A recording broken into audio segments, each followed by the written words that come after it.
Good evening students.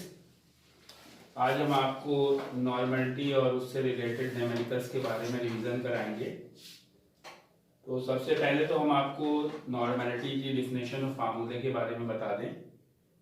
Normality means number of gram equivalent of solute dissolved per litre of the solution.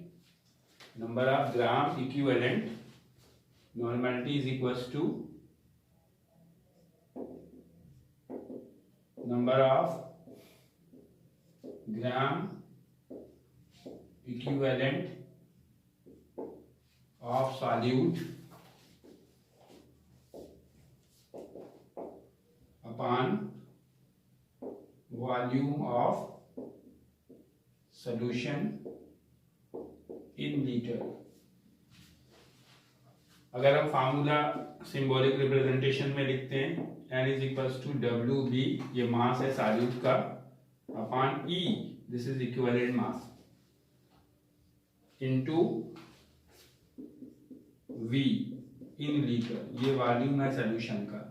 और unit की बात करें तो unit हम लिखते हैं ग्राम इक्विवेलेंट पर लीटर, और n ऐसे लिखते हैं।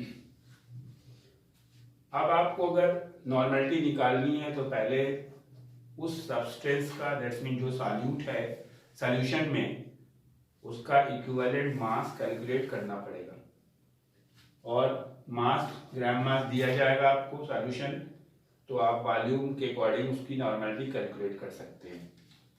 जैसे हमने बोला calculate the normality of NaOH solution when 8 gram NaOH is dissolved in 200 ml of solution। तो सबसे पहले तो हमको NaOH का मॉलिक्यूलर मास निकालना पड़ेगा। तो NaOH का मॉलिक्यूलर मास निकालेंगे Na23 plus O16 plus 1, that's equal to 40। ये मॉलिक्यूलर मास आ गया, मोलर मास जिसे बोलते हैं। लेकिन हमें नॉर्मलिटी के फार्मूले में इक्विवेलेंट मास का यूज करना है। ये आपको ग्राम मास दिया गया है 8 ग्राम NaOH, ये वॉल्यूम दिया गया है। इक्विवेलेंट मास निकालने के लिए E is equals to molar mass upon, फार्मूले के अकॉर्डिंग हमें इक्विवेलेंट मास निकालना पड़ेगा। यहाँ पे NaOH बेस है। अगर आप कोई बेस देख रहे हैं, चेक कर रहे हैं, तो उसमें कितने OH हैं ये चेक करना पड़ेगा। कितने OH हैं? 1 OH है। तो यहाँ पे हमें एसिडिटी, जितने OH होंगे वो उसकी एसिडिटी बोली जाएगी। E इज इक्वल्स टू 40 अपान 1, तो इक्विवेलेंट मास 40 हो गया। अब जब इक्विवेलेंट मास 40 हो गया और ग्राम मास आपको दिया गया है 8 ग्राम, तो फार्मूले में पुट करेंगे तो नॉर्मलिटी इज इक्वल्स टू 8 तो ये ग्राम मास हो गया, अपान 40, वॉल्यूम को लीटर में करेंगे, 200 ml है, इसको हम 0.2 लिखेंगे। तो ये हो गया आपका n is equals to 80 upon 40 into 2, that's equal to 1 gram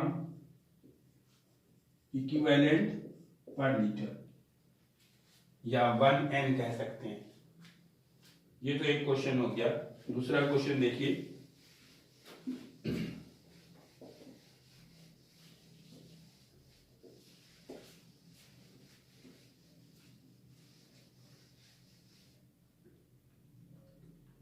calculate normality of H3PO4 solution if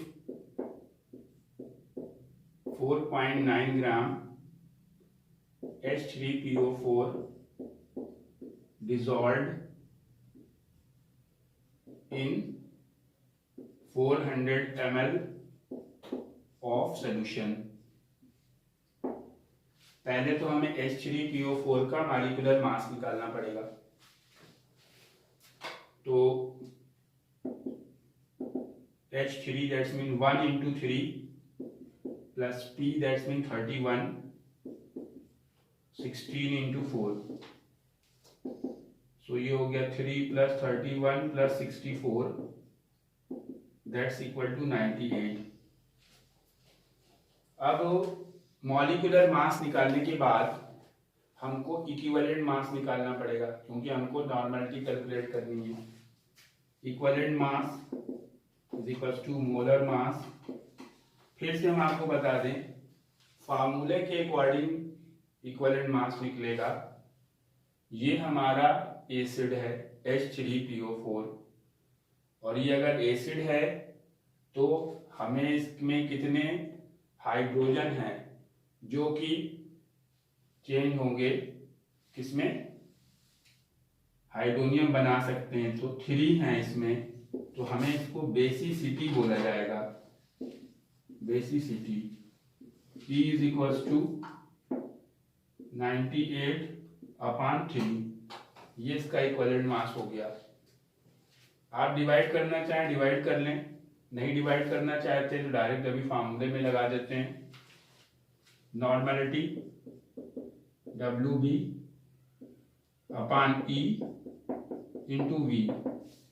WB आपको दिया 4.9/98/3, और वॉल्यूम आपको दिया गया था क्वेश्चन में 400 ml। इसको लीटर में कन्वर्ट कर देंगे तो 0.4, ये पॉइंट हटा देंगे, 3 ऊपर चला जाएगा। 49 इंटू 3/98 इंटू 4, ये हो गया 4 2 8, 2 टाइम्स चला गया 3/8। डिवाइड कर दीजिए, या यही आप लिख सकते हैं n। ओके स्टूडेंट्स, देखिए क्वेश्चन नेक्स्ट है आप, what will be the mass of CaCO3 required to prepare 2 liter देसी नॉर्मल सॉल्यूशन।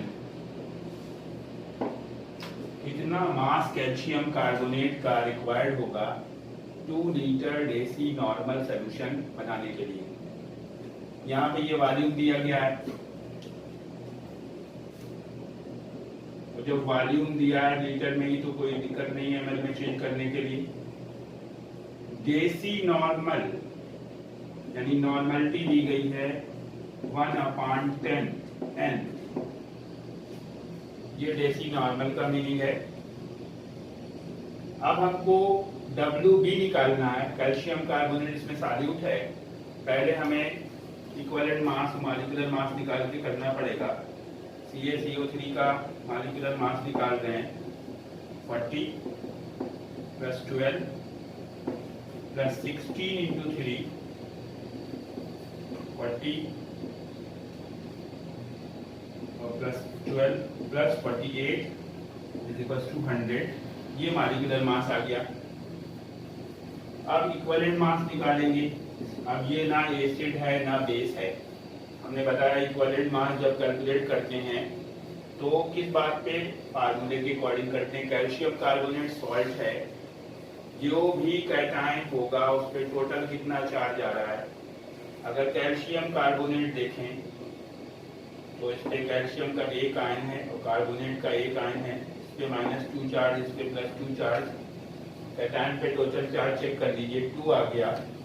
2 से डिवाइड करेंगे 100/2, 50 का इक्विवेलेंट मास आ गया। फार्मूला लगाएंगे, normality is equal to WB/E into V। Normality हमको 1/10 दी गई है, deci normal that's mean 1/10 is equal to WB calculate करना है, E 50 और V 2 लीटर। इधर चला गया 50 into 2/10 is equal to WB, तो WB is equal to cancel हो गया 10 gram. 10 gram calcium carbonate dissolve किया जाएगा और सॉल्यूशन को 2 लीटर तक कंप्लीट करेंगे वाटर मिला करके, तो जो नॉर्मलिटी होगी सॉल्यूशन की वो आपकी डेसी नॉर्मल यानी 1/10 ग्राम इक्विवेलेंट पर लीटर आ जाएगी। अब देखिए नेक्स्ट क्वेश्चन, अगर हमको मोलरिटी दी गई है और हम नॉर्मलिटी निकालना चाहते हैं, डायरेक्ट फार्मूला भी है, चाहे आप डायरेक्ट फार्मूले से कर लीजिए या उसके कॉन्सेप्ट को समझ लीजिए। जैसे हमने बोला सॉल्यूशन हैज H2SO4 सॉल्यूशन लिख लीजिए, H2SO4 solution has molarity 0.4 m। what will be the normality? पहले हम इसको एक्सप्लेन कर देते हैं कि कैसे करना है इसको, फिर डायरेक्ट फार्मूला वाला मेथड भी बता देंगे, लेकिन आपको कॉन्सेप्ट क्लियर होना चाहिए। मोलरिटी आपको दी गई है, मोलरिटी का मीनिंग है number of moles of solute upon volume of solution in litre. 0.4 m का क्या मीनिंग है, number of moles of H2SO4 is equals to 0.4 and volume of solution is equals to 1 liter। ये meaning है 0.4 m का। हमको मोल मालूम है और वॉल्यूम मालूम है। वॉल्यूम तो हमारा वही रहेगा क्योंकि नॉर्मलिटी में भी वॉल्यूम का यूज होता है, लेकिन हम को जब नॉर्मलिटी निकालनी है तो नॉर्मलिटी में मोल का यूज नहीं होता, तो हमें इन मोल्स को ग्राम इक्विवेलेंट में कन्वर्ट करना है।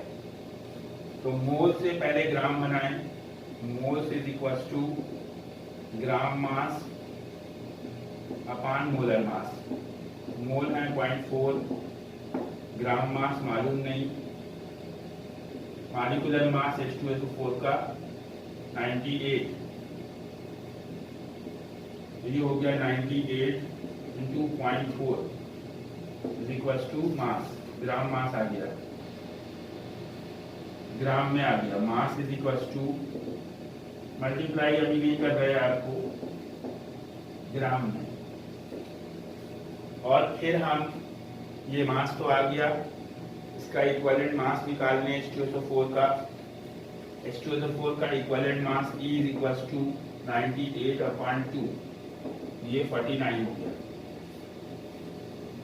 49 हो गया। अब फार्मूला लगा दें, normality is equal to WB/E into V। तो WB ये हमारा आया था 98 इंटू 0.4 और E आया था 49 और V हमारा 1 लीटर था, ये वही रहेगा। तो ये हो गया आपका 2 टाइम्स कट गया 0.8 n। आप इस तरह से कर सकते हो। दूसरा, हम आपको फार्मूले का डेरिवेशन बता देते हैं कि नॉर्मलिटी और मोलरिटी में कैसे रिलेशन करेंगे।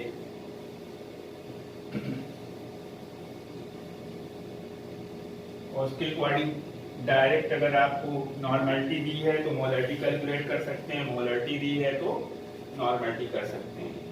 मोलरिटी का फार्मूला है WB upon molecular mass into V, और नॉर्मलिटी का फार्मूला है W B upon E into B. अब अगर हम इन दोनों को डिवाइड कर दें तो मोलरिटी अपान नॉर्मलिटी, तो ये डब्ल्यू बी से डब्ल्यू बी कैंसिल हो जाएगा, बी से बी कैंसिल हो जाएगा, ये ई ऊपर चला जाएगा, ई अपान M.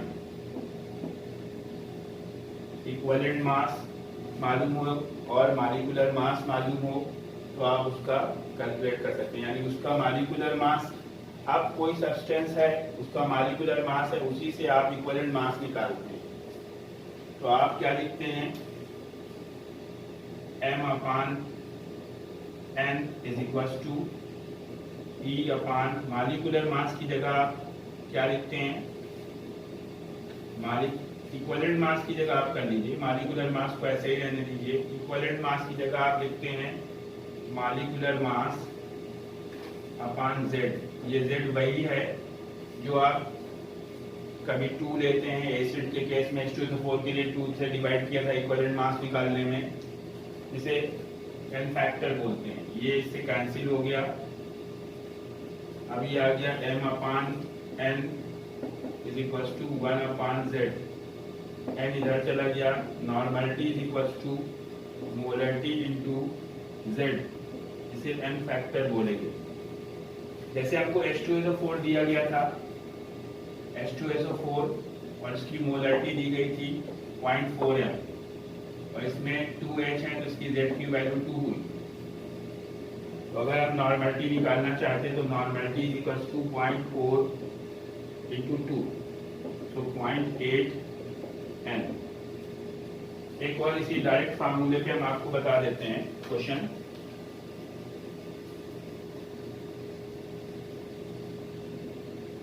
Molarity of H3PO3 is 0.2 m. What will be the normality? What will be the normality? तो आपने ये तो मोलरिटी दी गई है, n is equal to m into Z. यहाँ पे H3PO3 स्पेशल केस है, ध्यान रखिएगा। H3PO3 इसमें आपको 3 हाइड्रोजन दिख रहे हैं, लेकिन इसका जो n फैक्टर जो Z है वो 2 लिया जाता है, डाई बेसिक माना जाता है। क्यों माना जाता है? क्योंकि ये 2 ही हाइड्रोनियम आयन बना पाता है, 3 हाइड्रोनियम नहीं बना पाता, इसलिए इसका एक हाइड्रोजन बेसिसिटी में कंसीडर नहीं किया जाता। n is equal to 0.2 into 2, यहाँ पे 3 नहीं लिखेंगे, ध्यान कर लीजिए, 0.4 n। अब देखिए एक बहुत ही स्पेशल टाइप का रिलेशन है। अगर हम कोई 2 सॉल्यूशन मिला रहे हैं, 2 सेम तरह के सॉल्यूशन मिला रहे हैं, तो नया सॉल्यूशन जो प्रिपेयर होगा उसकी नॉर्मलिटी, जैसे एक सॉल्यूशन आपने लिया HCl का, HCl सॉल्यूशन ले रहे हैं, इसकी नॉर्मलिटी है N1 और इसका जो वॉल्यूम लिया है आपने वो V1 है, और दूसरा सॉल्यूशन आपने लिया, इसकी नॉर्मलिटी N2 है और इसका वॉल्यूम V2 है। इन दोनों को मिला दिया जाए तो एक नया सॉल्यूशन बन जाएगा। उस नए सॉल्यूशन की नॉर्मलिटी कैलकुलेट करनी है तो हमें करना पड़ेगा N1 into V1 plus N2 into V2 is equal to N bracket में V1 प्लस V2। मीन्स हमने बोला 0.5 N H2SO4 200 ml and 0.1 N H2SO4 500 ml 600 कर दीजिए, 600 ml आर मिक्स्ड। 2 अलग अलग कंसंट्रेशन के सॉल्यूशन हैं, दोनों की नॉर्मलिटी दी है, लेकिन दोनों होने चाहिए एक ही तरह के। तो हम इसको N1 मानेंगे, इसको V1 मानेंगे, इसको N2 और V2। जो नया सॉल्यूशन बनेगा उसकी नॉर्मलिटी अलग होगी। N1 की जगह 0.5 V1 की जगह 200 प्लस N2 की जगह 0.1, V2 की जगह 600 इज इक्वल टू N। ये कैलकुलेट करना है 200 प्लस 600, ये हो गया आपका 5 टू 10, 100 हो गया, ये हो गया 60 is equal to N into 600, 800, ये हो गया 160 अपॉन 800 N, ये कैंसिल हो गया, 8 to 16, 2 upon 10, that's mean normality आ गई 0.2 N। और सॉल्यूशन का वॉल्यूम कितना आएगा, वॉल्यूम दोनों सॉल्यूशन को जोड़ देंगे तो आपका 800 ml वॉल्यूम आ जाएगा। अब आपके लिए क्वेश्चन है जो आप करेंगे,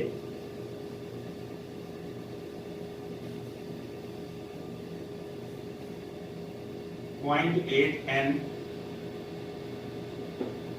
200 ml NaOH is mixed with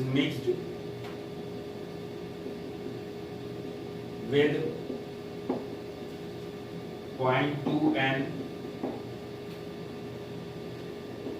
NaOH solution. If normality of final solution is 0.5 N, what volume of second solution used, what volume of second solution used, ये वाला क्वेश्चन आपको करना है स्टूडेंट्स और हमको भेजना है। ओके, अब देखिए न्यू टाइप का क्वेश्चन है, जब हम कोई एक सोल्यूशन में दूसरा सोल्यूशन मिलाते हैं, एक एसिडिक सोल्यूशन है दूसरा बेसिक सोल्यूशन है, तो एसिड प्लस बेस सॉल्ट और वाटर बनाते हैं, acid plus base give salt plus water, ये न्यूट्रलाइजेशन रिएक्शन होती है। तो अगर हमें एसिड की नॉर्मलिटी दी हो, वॉल्यूम दिया हो, एसिड के लिए Na मान लें और इसके वॉल्यूम के बारे में Va मान लें, तो इसके अकॉर्डिंग बेस की नॉर्मलिटी यानी Nb इंटू Vb और वॉल्यूम में क्या रिलेशन होगा। तो अगर हमको Na मालूम है, Na into Va is equal to Nb into Vb। अगर क्वेश्चन बोला जाए कि इतने ml एसिड को न्यूट्रलाइज करने के लिए यानी कंप्लीट रिएक्शन कराने के लिए कितने ml बेस की जरूरत है, दोनों की नॉर्मलिटीज पता होनी चाहिए। जैसे मैंने क्वेश्चन कहा what volume of 0.5 N HNO3 is used to neutralize 0.6 N 800 ml NaOH solution। NaOH के जिसकी की नॉर्मलिटी 0.6 है, 800 ml को रिएक्शन कंप्लीट कराने के लिए यानी कि न्यूट्रलाइज कराने के लिए HNO3 जिसकी की नॉर्मलिटी 0.5 है, कितने ml रिक्वायर्ड होंगे। ये फार्मूला हो गया। एसिड की नॉर्मलिटी आपको दी है 0.5 N, तो हम यहाँ रखेंगे 0.5 इंटू वॉल्यूम एसिड का पूछा जा रहा है Va is equal to Nb यानी बेस की नॉर्मलिटी दी गई है 0.6 और बेस का वॉल्यूम दिया है 800। अब Va कैलकुलेट कर लेंगे 0.6 इंटू 800 अपॉन 0.5, पॉइंट हटा देंगे, ये कर दिया तो 6 इंटू 5 1 का 5, 3 बचा, 5 6 का तो 16 6 96, 960 ml, यानी 800 ml NaOH जिसकी नॉर्मेलिटी 0.6 थी, उसको न्यूट्रलाइज करने के लिए 0.5 NaHNO3 के 960 ml की रिक्वायरमेंट है। अब फिर से देखिए नेक्स्ट क्वेश्चन इसी पे जो आपको करना है, लेकिन याद रखेंगे नॉर्मलिटी के लिए भी एप्लीकेबल है। अगर मोलरिटी दी है तो आप उसको नॉर्मलिटी में कन्वर्ट करके ही फार्मूले का अप्लाई करेंगे।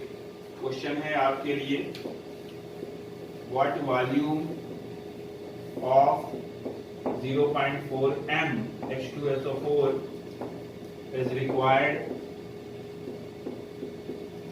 to neutralize 0.5 n 600 ml CaOH whole twice। ये क्वेश्चन आपको करना है स्टूडेंट्स। अगर आपको इसके साथ में जैसे हमने बताया कि न्यूट्रलाइजेशन कर रहे हैं, कंप्लीट न्यूट्रलाइजेशन कर रहे हैं, हो सकता है कि कंप्लीट न्यूट्रलाइजेशन ना हो, दोनों वॉल्यूम दे दिए जाएं। जैसे बोल दिया जाए कि 0.1 n 500 ml H2SO4 and 0.5 n 100 ml NaOH। अब ये मिला रहे हैं, कोई ज़रूरी नहीं है कि कंप्लीट रिएक्शन हो जाए, तो हमें जो सॉल्यूशन बन के आएगा उसकी नॉर्मलिटी क्या होगी, वो बेसिक होगा या एसिडिक होगा, ये कैसे पता करेंगे।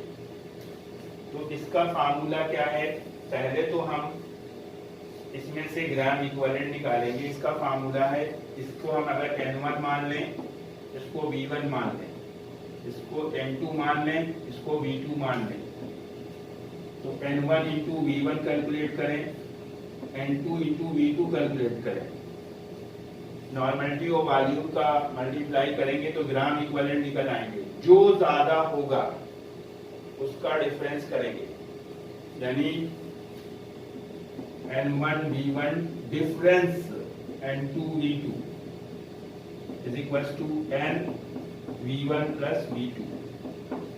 जो सोल्यूशन बनेगा उसकी नॉर्मलिटी इसके अकॉर्डिंग निकाली जाएगी। जो सा ज्यादा आएगा, अगर ये वाला टर्म ज्यादा आता है तो इसे पहले रखेंगे, यानी N1 V1 ज्यादा आता है तो N1 V1 पहले रखा जाएगा। डिफरेंस का मतलब ये कि माइनस में वैल्यू नहीं आएगी। और अगर ये वाला टर्म ज्यादा आएगा तो ये H2SO4 है, एसिड है, तो सॉल्यूशन फाइनल सॉल्यूशन जो बनेगा जिसकी नॉर्मलिटी कैलकुलेट करेंगे, नॉर्मलिटी तो निकल आएगी लेकिन वो एसिडिक नेचर का होगा। और अगर ये वाला ज्यादा आता है मल्टीप्लाई करने से, जैसे हम सामने कर ही देते हैं इसको, इसका इसमें मल्टीप्लाई करेंगे तो कितना आएगा, 50 आएगा, और इसका इसमें मल्टीप्लाई करेंगे तो भी 50 आएगा। तो ये सॉल्यूशन में नॉर्मलिटी क्या आएगी, आपकी 0 आ जाएगी, क्योंकि ये न्यूट्रलाइज हो गया है, इसमें कुछ नहीं बचेगा। तो हम अगर एक दूसरा एग्जांपल ले लेते हैं इसका, सपोज कीजिए हमने बोला 0.4 n 200 ml HNO3 and 0.1 n 600 ml NaOH, ये हम मिला रहे हैं। अब इसमें हमें नए सॉल्यूशन की नॉर्मलिटी निकालनी है, तो पहले हमें N1 V1 करना है। तो N1 V1 N1 into V1 is equals to हो गया 0.4 इंटू 200, तो कितना हो गया, 4 2 8, 80 आ गया। ऐसे ही N2 into V2 is equals to 0.1 into 600, तो 60 आ गया। ये वाला टर्म आपका बड़ा आ रहा है 80, तो आप N1 V1 माइनस लिखेंगे, यानी 80 minus 60 is equals to n, और यहाँ पे V1 प्लस V2 कितना हो गया, 200 और 600 800 हो गया। ये आपका बचा 20 और n इंटू 800, तो n आ गया आपका 20/800, यानी 1/40। ये नॉर्मलिटी आ गई सॉल्यूशन की।